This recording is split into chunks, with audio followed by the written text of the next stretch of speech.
happy Monday to everybody. I hope your week is off to a good start. I hope you are able to look ahead at what's coming and feel a sense of peace or excitement. Um, as we begin today, we're continuing our walk through the Heidelberg Catechism, some of those questions and answers that explore basics of the Christian faith. Today, the fourth day, our question and answers 9 through 11. And here they are. First question, but doesn't God do us an injustice by requiring in his law what we're unable to do? Because we've been talking about the idea that that creation itself and humanity specifically is is broken. It does not look the way that it's supposed to work, right? And that the wages of sin is death. That by our nature at this point we're unable to live the way that we're supposed to live.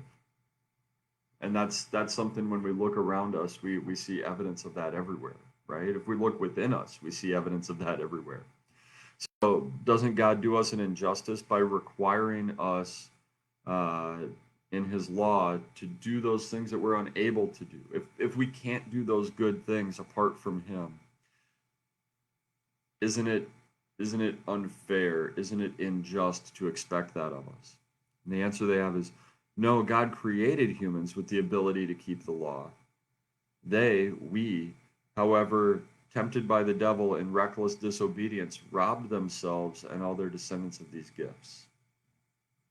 The idea being that in the beginning, when humanity was created good, we had the ability to choose good or evil, but once we've made that first choice, that determined the choices that come afterward. Like those choose your own adventure books when I was a kid. Once you decide that you're going to the zoo, the rest of the adventure happens at the zoo. You can't then decide that I want to go to the amusement park because you've already made that choice. It's already been determined.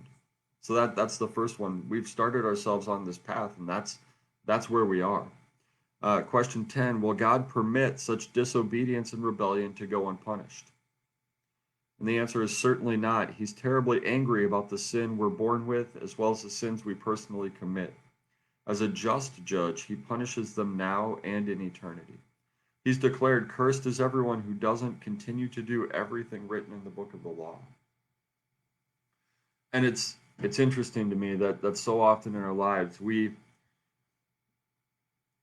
feel the wrongness of the situation. We feel the injustice, right? We look at things in the world and we're like, God, why don't you fix that? Why don't you do something about that?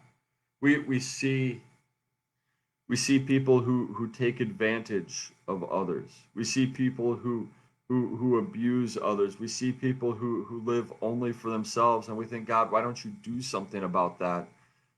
But if we're honest, if we look in ourselves, we're not necessarily wanting that in our lives, right? I want God to fix something else or to punish people for other situations, but do I want that punishment in my own life? Do I want God to come and fix the situation by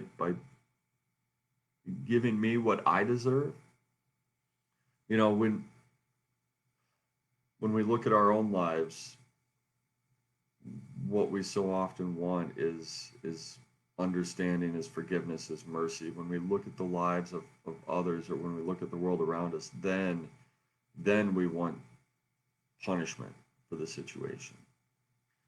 And it points out that this sin that we're born with, as well as the sins we personally commit, that's a problem for God, not just what's out there in the world, but what's inside of us too. What I do and how I live is just as much a problem for God.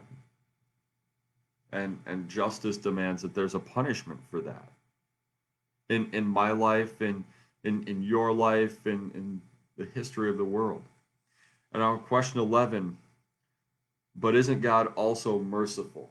Right? That mercy that we want for ourselves, that forgiveness, that healing, that second chance that I want for myself, uh, whether or not I'm looking for that out there in the world. Isn't God also merciful in addition to being just? It says God is certainly merciful, but he's also just. His justice demands that sin committed against his supreme majesty, because every sin is not just against ourselves, it's not just against one another, it's also against God. It's also against the one who created us for something more than this, that we've betrayed that and fallen short of that again.